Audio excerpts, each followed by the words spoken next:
Hey, what's up, guys? Good morning. All right.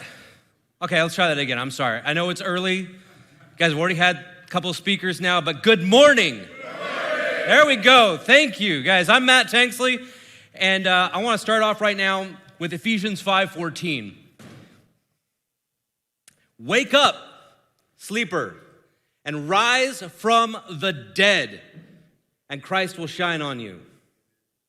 So today I want to talk about what it is that separates Christianity from every other religious system that we have out here in this world today. So what is it that captured the hearts of the Middle East in the first century? You guys heard the story of when Paul was in jail in Philippi and there was that earthquake? How many of you guys know that story already? A couple of you guys. All right, well, if you don't know it, go pick up the book of Acts. It's amazing stories in there. But there was an earthquake when Paul was in jail in the city of Philippi, and all the doors of the jail sprung open. But you see, Paul and his partner were sitting in there praising God. And when the jailer came in and went like, holy crap, all these jail cells are open and my guys are running out. And through Roman law, his life would have to pay the penalty for any prisoner that he lost.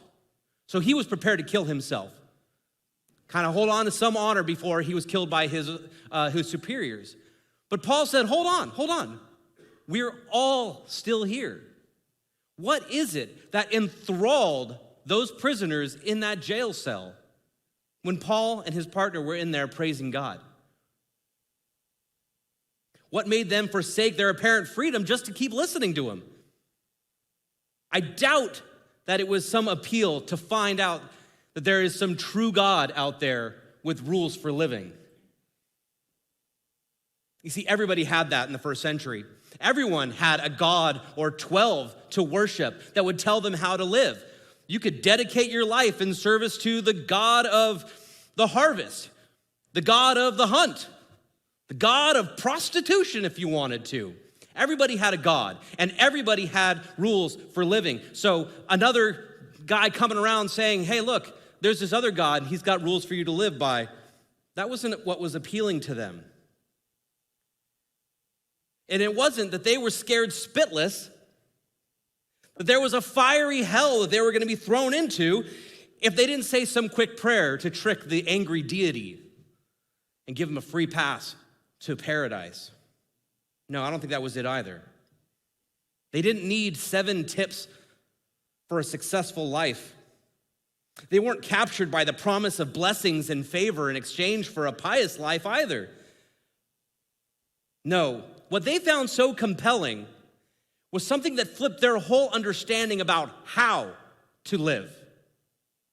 What they found crazy and almost insanely so were the concepts of self-sacrificial love, forgiveness, humility, and deference to others. All that in exchange for self-honor, greed for wealth, or power, and winning at all costs, which is what they were used to. That was the way everyone lived. It's all about me. Sound familiar? Kind of sounds like today. The world hasn't changed much. But what they heard were the hallmarks of the followers of the way, which Paul was one of. And what he taught were the basic tenets of what he would call new creation life, or life by the Spirit. Now fast forward 2,000 years, and we, as a whole, Christianity, seems to have completely lost this allure to the world around us. We have lost the intrigue of others. Instead, Christianity is largely viewed as being synonymous with hypocrisy. Your average American Christian is indistinguishable from your average American. They can't tell us apart unless we're wearing our Jesus shirts.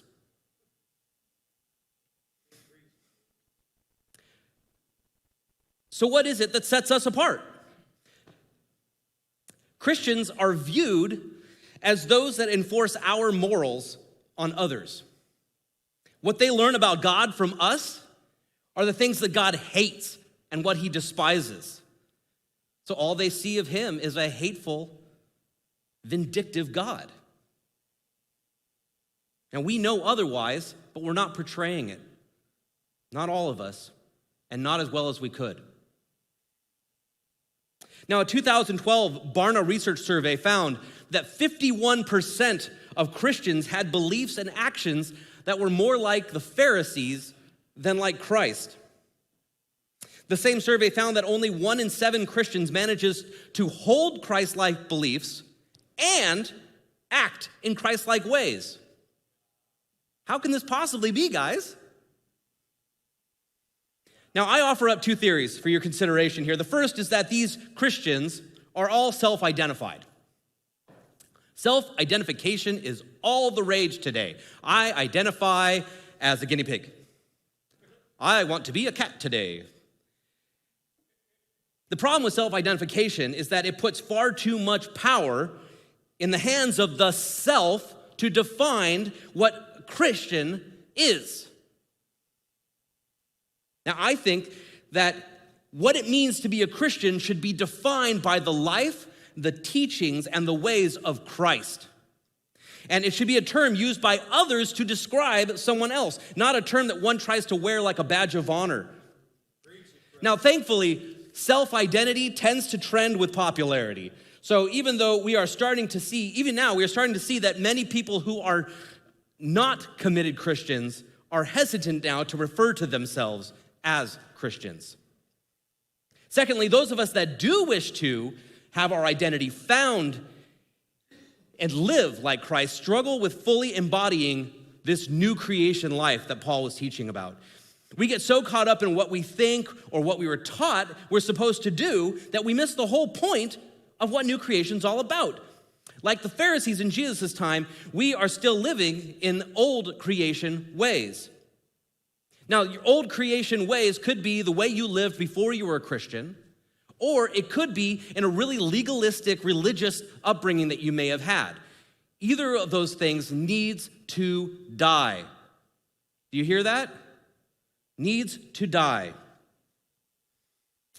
So like the Pharisees in Jesus' time, we are still living in these old creation ways. And they were taught that Israel had lost God's blessing because they had failed to live up to God's commandments.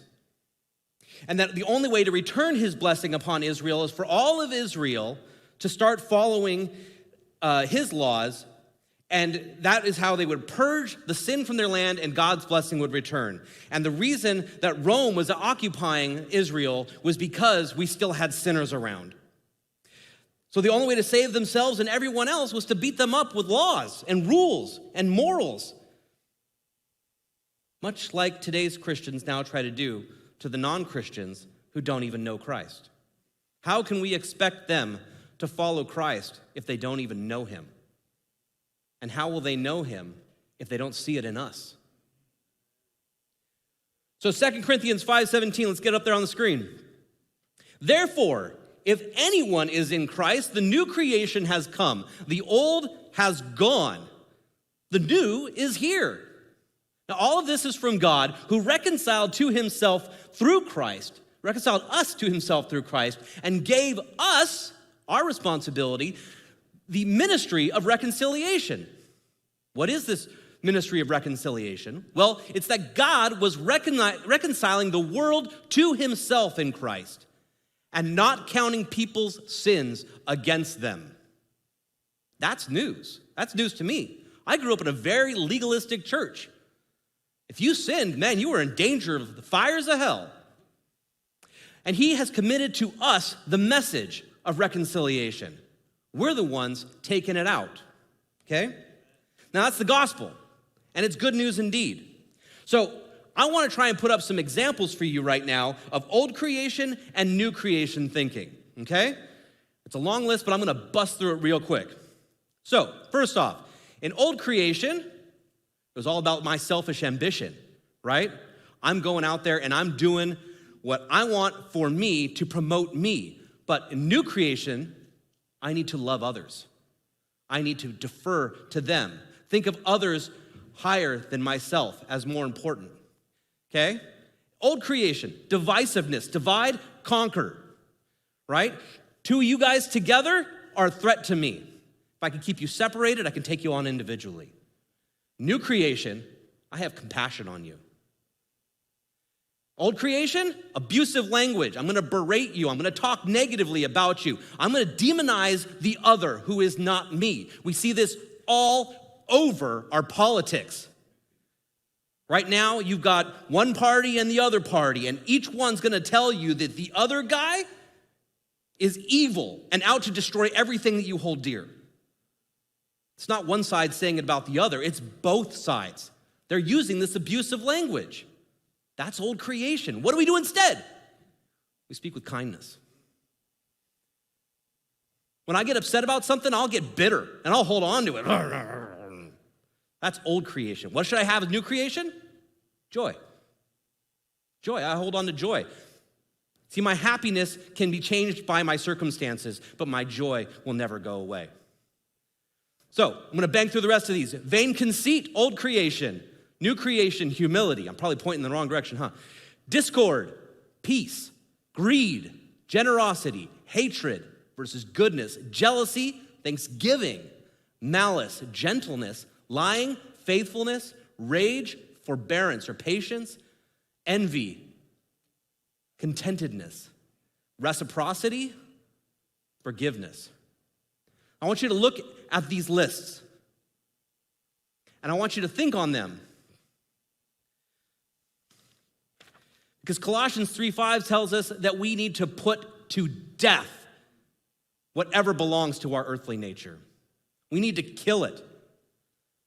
Paul writes in Galatians that we have been crucified with Christ.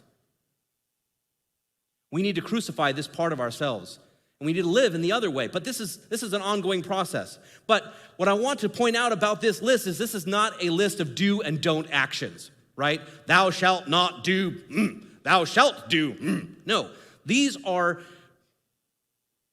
is addressing a mindset, a personality, and a way of being. Now, you can do good things in wrong ways, and we need to avoid that. These are the dynamics of a life lived according to either our earthly nature or our spiritual nature. These are the benchmarks upon which it will be evident to everyone else if we are followers of Christ. Remember what I said about self-identification, okay? They should identify us, and they shall know we are Christians by our love. Now, Ephesians gives us some great contrasts in chapter 4, which you can read on your own time, of things we can do and why. For example, in verse 25, we should put off falsehood and speak truthfully, because we are all members of one body. In verse 28, it says we should steal no longer, but instead do something useful with our hands, so that we may have something to share with those in need. This goes beyond the old law of do not lie and do not steal, because the new creation mindset is that we speak truth because we're all one body and we share with those in need. That's why we work hard. We are to love our neighbors as ourselves. Does that sound familiar? It should, because it was Jesus that said that the whole of the law and the prophets hang on love God and love neighbors. If you want to read more, Matthew 22, 25 to 40. Paul writes in Galatians that this new creation life should set us free. This is not a restrictive moral life. No, this should free us from the law of sin and death, and our new creation lives, as we have crucified the old one, is now through Christ himself. Paul also writes in 1 Corinthians chapter 13 that it doesn't matter if you study the Bible, you preach from the pulpit, or you prophesy. If you do it without love, you're nothing. Do you want to serve God? Yes. Throw away your selfish ambition. Do you want to tell others about Jesus? Then do so with compassion and grace and humility. Are you raging mad about how your rights are being trampled on by the government? Have patience. Forgive.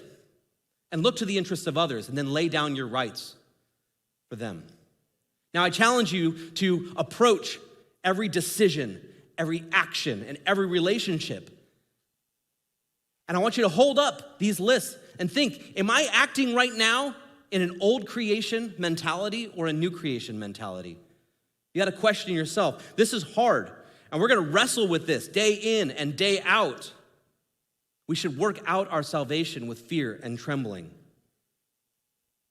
See, our bodies are going to groan for this, but it's just as the whole of creation is groaning, waiting for the sons of God to bring about his kingdom here on earth. And in closing, I want to leave you with this. You see, King Jesus, not the crucified lamb, but King Jesus, at the end of all things, told John in Revelation 21, "Behold, I am making all things new." See, I love that phrase, but I think it gets lost on a lot of people that what is really being said there is that I am always about the business of renewing, rebuilding, restoring, redeeming, reclaiming, and remaking all things. See, he is the creator, and he is always creating. From death to life, his creation is becoming a new creation. So you see now, the resurrection is not just for the afterlife, after all. It's time that we wake up from our slumber, arise from the graves of the things that we are putting to death, and let the new creation life of Christ shine through us onto this darkened world. And that is what will separate us, and it will set us apart as holy, and it's what defines his kingdom. Amen. Thank you, guys.